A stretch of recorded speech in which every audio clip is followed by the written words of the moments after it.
Good morning, everybody. Morning. We'll begin today's activities with the salute to the colors and the Pledge of Allegiance. I pledge allegiance to the flag of the United States of America and to the republic for which it stands, one nation, under God, indivisible, with liberty and justice for all.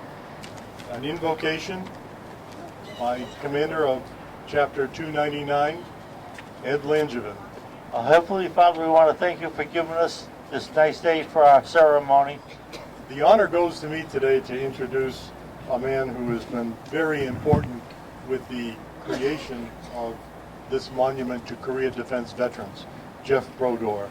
I want to just make a point that the whole concept of having this memorial came from Jeff.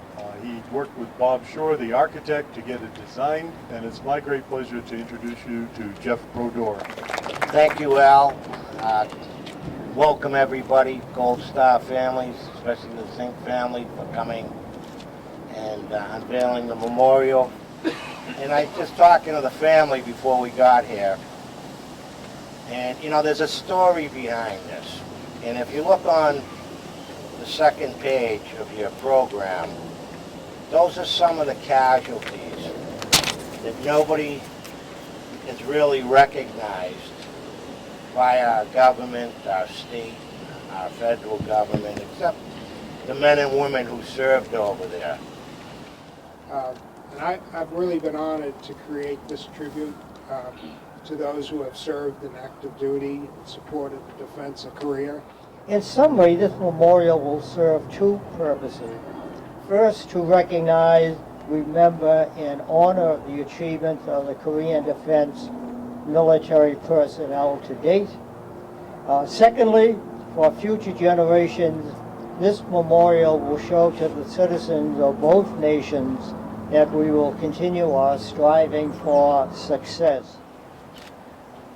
Today I am honored to be present at the dedication of Korea Defense Service Medal to U.S. Marine Corps Lance Corporal Daniel Jink, who died with his fellow soldiers while serving in Korea. I also appreciate the unveiling of Korea Defense Memorial. Well, we got Jeff Brodeur here, and he's the original director of this entire event here. How are you today, Jeff?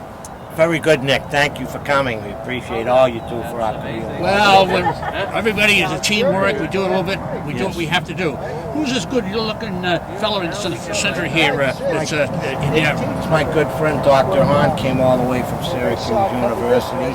And it's not just about the security of the Korean Peninsula, but also it is the far front line of the national interest of the United States. Look at the Korean Peninsula and the superpowers around it. Cold War never stopped. The rising power of China and Russia, and it's been always insecure. That is the role that Korea defense veteran has contributed, but it's never been recognized. Do you know how many Korean defense veterans exist in the United States who stationed in Korea and retired? We don't have the exact number, but I think we can figure that it's about 3 million U.S. soldiers who stationed in Korea. And there's no... Here in the shadows of the Korean War Memorial, a memorial that stands for so many who have paid the ultimate sacrifices, served, and felt forgotten upon return. We were fighting for people like your son, who were never recognized.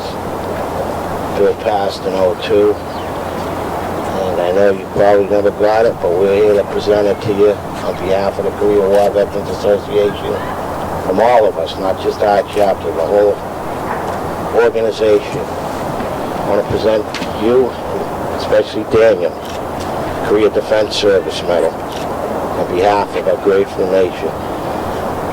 We'll never forget his service.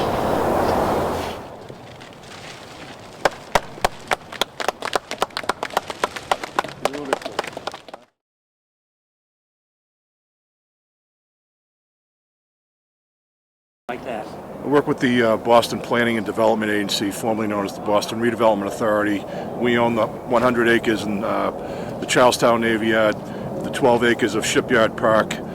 We hope to include the Korean War Veterans Memorial within our park so that it's maintained in perpetuity, so that all the members can rest in peace knowing that they'll always be remembered. This is Carol Zink, and how are you today, Carol? I'm doing well. And, It's a lovely day.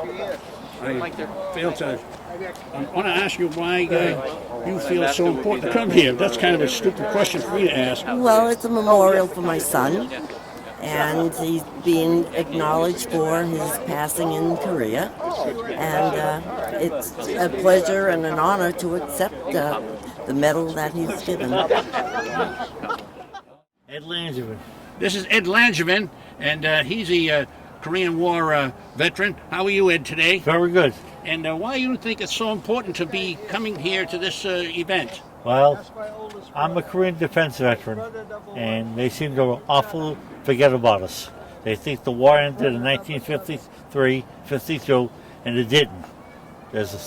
Things are still going on over there. They were going on when I was there in '69.